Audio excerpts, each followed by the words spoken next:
আসসালামু আলাইকুম। আজকে আমরা কুমিল্লা বোর্ড 2024-এর 6 নং কোয়েশ্চেনটা সলভ করব। আজকে আমাদের কোয়েশ্চেনে দেখো কি বলছে। ফাহিম বান্দরবানে বেড়াতে গিয়ে একটি দোলককে পাহাড়ের পাদদেশে নিয়ে গেল 2 সেকেন্ড।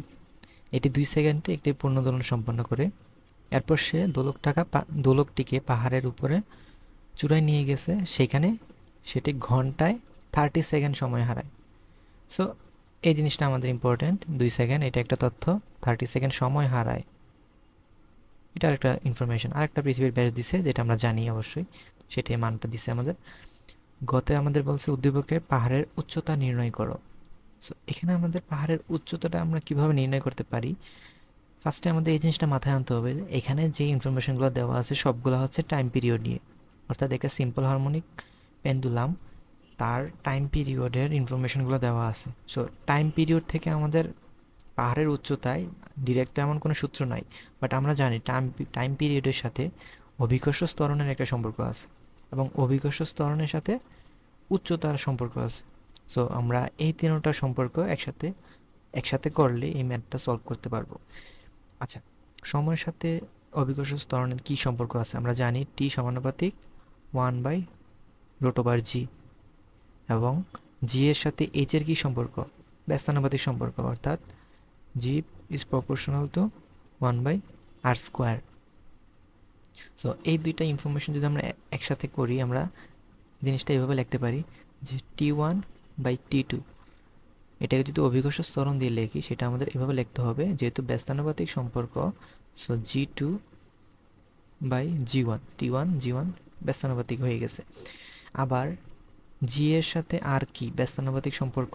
সো এইখানে জি এর ভিতরে যে সম্পর্কটা আছে, সো √/r দিয়েই আমরা ভিতরে জি এর সম্পর্কটা লিখতে পারি। সম্পূর্ণটার উপর একটা স্কোয়ার হবে।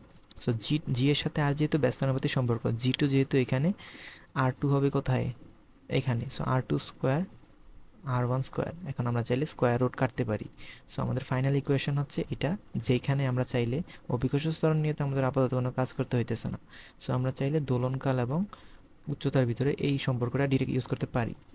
সো আমরা যদি মনে করো একেবারে পাহাড়ের একেবারে পৃষ্ঠে বা পাহাড়ের একেবারে গোড়ায় যদি অভিকর্ষ পর্যায়কালটা যদি নেই, সেখানে পর্যায়কাল হচ্ছে 2 সেকেন্ড, তাহলে আমাদের যে আর, ধরো এটা 2 ধরলাম, তাহলে আমাদের R1 কত হবে, R1 হবে শুধু ক্যাপিটাল আর।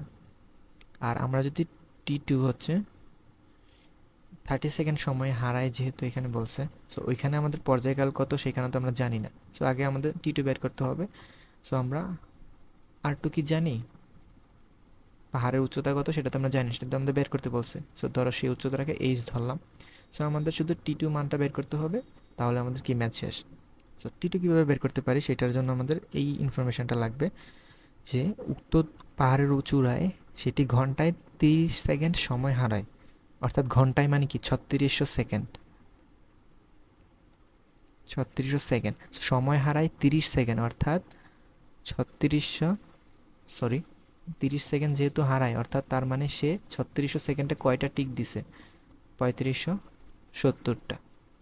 অর্থাৎ আমরা জিনিসটাকে এইভাবে লিখতে পারি, পাহাড়ের উচ্চতায় নিয়ে যাওয়ার ফলে ঘড়িটা 3570টা টিক দিতে, ঠিক আছে, এক টিক মানে কি 1 সেকেন্ড, এতটা টিক দিতে কত সেকেন্ড সময় লাগাইছে, রিয়েলিটিতে 3600 সেকেন্ডই সময় লাগাইছে 3570টা টিক দিতে। তাহলে একটা টিক দিতে কয় সেকেন্ড লাগবে, দুইটা টিক দিতে যে সময়টাই লাগবে সেটাই আমাদের কি দোলনকাল। সো উপরে হবে 3600, নিচে হচ্ছে 3570 ইন্টু 2 সেকেন্ড। সো আমরা দেখতেই পাইতেছো মানটা 2-এর থেকে বড় হবে যতই আসুক, আমাদের T2-র ভ্যালুটা এটাই। সো T2 আমাদের আছে, এখান থেকে আমাদের এইচের মান ইজিলি বের হয়ে যাবে এই ইকুয়েশন থেকে।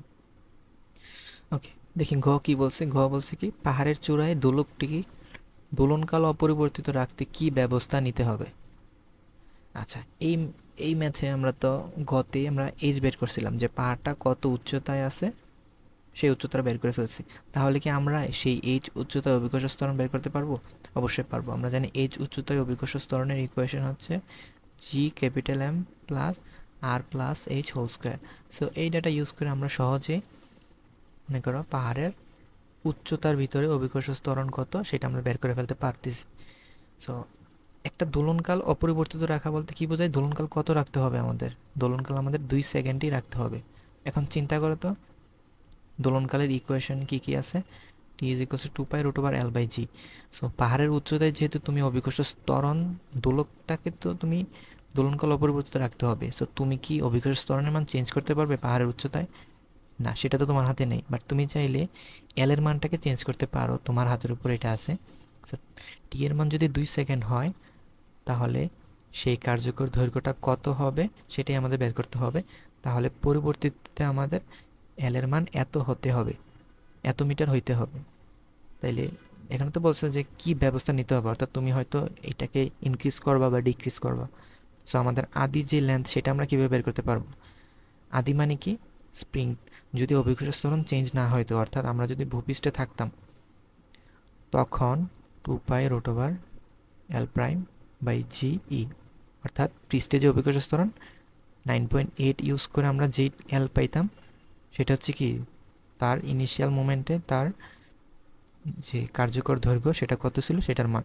তো সেই কার্যকর দৈর্ঘ্য থেকে এই পরিমাণ কার্যকর দৈর্ঘ্য করতে ইনক্রিজ করতে হবে না ডিক্রিজ করতে হবে, সেটাই আমাদের অ্যান্সার। তো চলো আমরা সলিউশনটা দেখি। গ, সিম্পলি আমরা প্রথমে টি টুর মানটা বের করতে চাইতেছিলাম। তো টি টুর মানটা আমরা এইভাবে বের করে ফেলছি, সেটা আমরা বুঝাইছি একটু আগে। টি1 টি2 আছে, সবগুলা যদি থাকে আমরা এই ম্যাথ দিয়ে সিম্পলি এটা বের করে ফেলতে পারবো। তারপর আমাদের এই উচ্চতায় অভিকর্ষ ত্বরণ লাগবে। সো অভিকর্ষ ত্বরণ আমরা বের করে ফেললাম এটা।